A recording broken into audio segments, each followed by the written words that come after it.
Jersey. Together, we can make a difference. BBC Radio Jersey.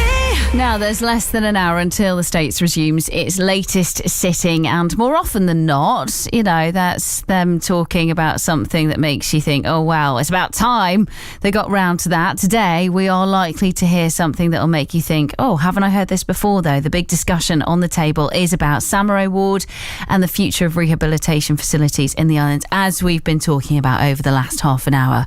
In a U-turn last night, the Health Minister told States members he'd accept proposals to either reopen Samarès Ward or establish a ward at a new location. Details of that will be given later. The government says that Plymouth Ward, Samarès' current replacement, is good enough, but not everybody is convinced. Malcolm Ferry is in charge of the brain injury charity Headway. Morning to you, Malcolm. So let's start, before we get to this kind of latest development, let's start with your experiences. You know of people who've been involved with Headway who were treated on Samarès and have been treated at Plymouth as well. What's the difference been like in terms of their perspectives? Okay, so if I can just talk through the facilities on both of those wards. Yes, so right. Samarès has full gym facilities.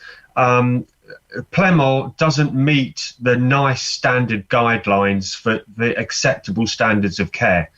Samarès has a kitchen, a fully fitted kitchen, because people who suffer strokes, they need to learn to live again. And that can be as basic as making a cup of tea or cooking or making food.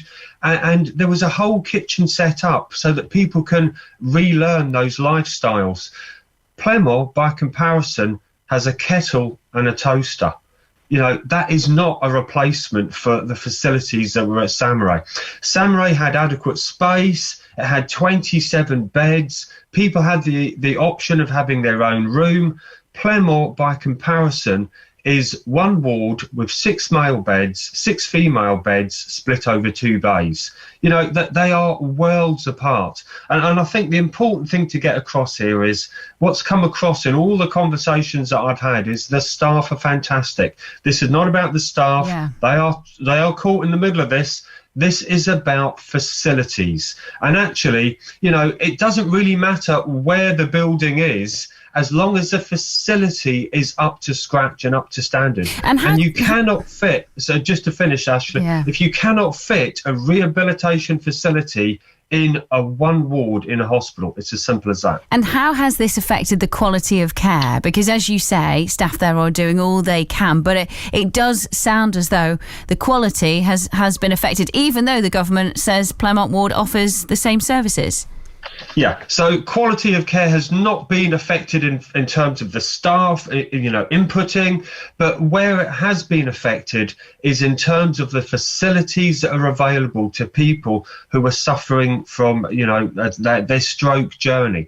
And people who suffer a stroke or a brain injury, those first days and weeks and months are really important to their long-term rehabilitation. And so what I'm hearing from our members is that when you suffer a stroke or a brain injury, you have to learn to live all over again. And that is a journey which every day can be a challenge. We see our members have good days, have good weeks, and then we'll see a dip in their behaviour, a dip in their cognitive behaviour, and we're there to support that and make sure it doesn't slip further back. With some people it can be a progressive illness, and unfortunately we do see them deteriorate. But if the facilities are there to catch people at the earliest opportunity after they've had this stroke, get that physiotherapy, get that occupational therapy in place, but have the facilities around them to support them back into proper assisted living or living independently. We heard from Graham Bisson a little earlier on. He was telling us about his wife. She had a stroke, not Christmas just gone, Christmas before, and he isn't happy with how the last 12 months have been in terms of the level of care. And one thing that really jumped out of me was he thinks that had she have had more physiotherapy, had the facilities been different, she might have been walking again by now. Is that a sense that you get from people who have been at Plymouth Ward over the last year or so? Absolutely. That early intervention is so important to someone's long-term recovery. And Graham articulated that so well on that personal journey. But if I can talk just a little bit about the Jersey care model, Ashley. So, we know that the future vision for healthcare in Jersey is to offer more facilities in the community, and that is the right thing to do in the correct setting. But where you've got that intensive work that needs to be done on someone who suffers a stroke or a brain injury, that type of care cannot be delivered at the front end in the community. So a rehabilitation centre still needs to be in place for that intensive care that people need at the beginning.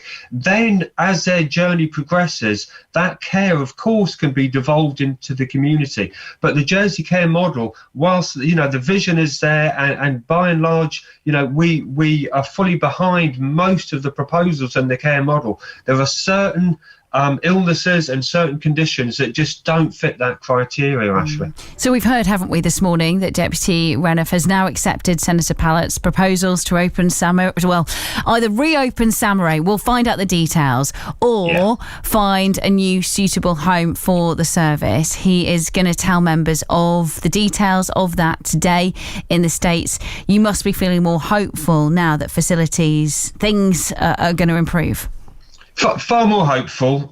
This came last night and I just had sight of it. Brilliant. So that's good news.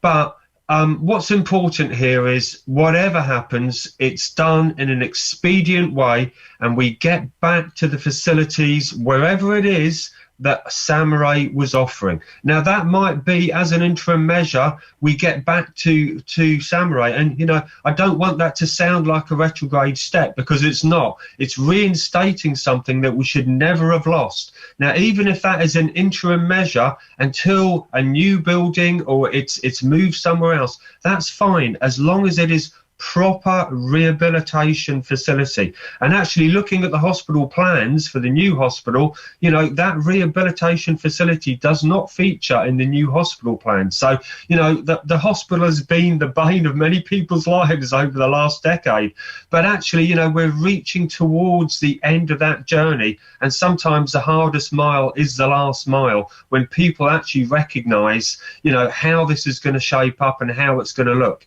It's so important that we have proper facilities for people who have had stroke, because people who are learning to live again need all the support that's available to them, Ashley. When you look at the proposition, it says that the facility should be at Overdale or at another site chosen by the minister. How important do you think it is that it's up at Overdale, or would you be happy with something that did exactly what you would hope, but just wasn't at the new hospital?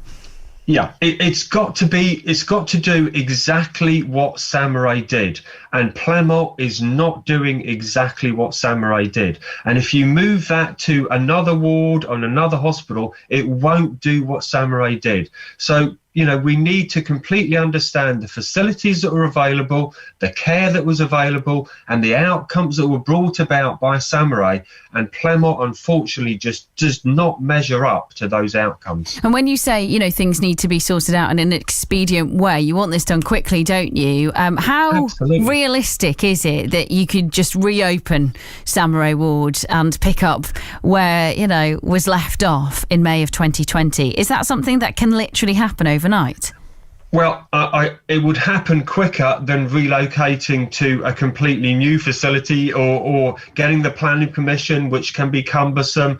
So, if the short-term best measure is to get back to Samarès, then that is the best outcome in the short term, until either a new facility is built or proper services are located somewhere else in one centralised area. That's the important thing. It's all together, all the staff are there, and everyone knows how the whole thing fits together, Ashley. Thank you for your time. That was Malcolm Ferry there, the boss of the brain injury charity Headway. This morning's